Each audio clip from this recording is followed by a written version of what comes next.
Hello, I am Ocean, member of the EFPO team. Today I am going to show you how to properly submit a pull request for the EFPO team. This semester we are working on the version 2 of Effort, and the product owner is Dr. Masoud Sajjadi. To begin with, when on Bitbucket, click on the last icon on the left called Pull Request. Once on the pull request page, select Create a Pull Request on the top right of the screen.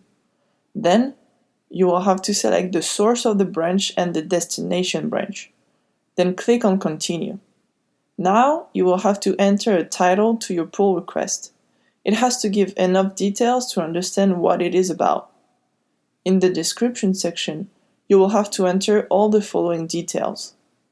First, the Worked On section.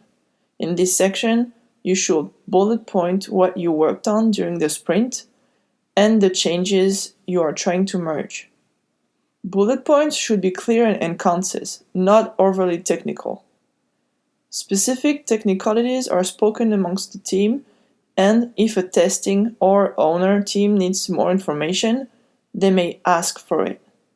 This section should be easy to understand and read. Then, the User Stories Completed section. This section will explain the user story fully completed and any changes made that deviate from the original user story. Then the Testing Instructions section. This section will contain testing instruction for every user story. For example, EFRT 1000 testing instruction: 1. Run effort on localhost. 2. Access the homepage. 3. Press the Education tab. 4. Press the Other Resource button. 5. Press the What is Basic Chart link. And finish with EFRT 1000 Expected Output, informational page showing differences in charts.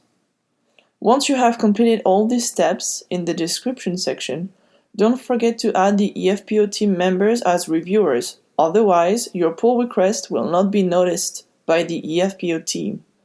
Click on Continue and wait for the EFPO team feedback. This was Ocean from the EFPO team, and I explained you how to submit a pull request to the EFPO team for review. Thank you for watching.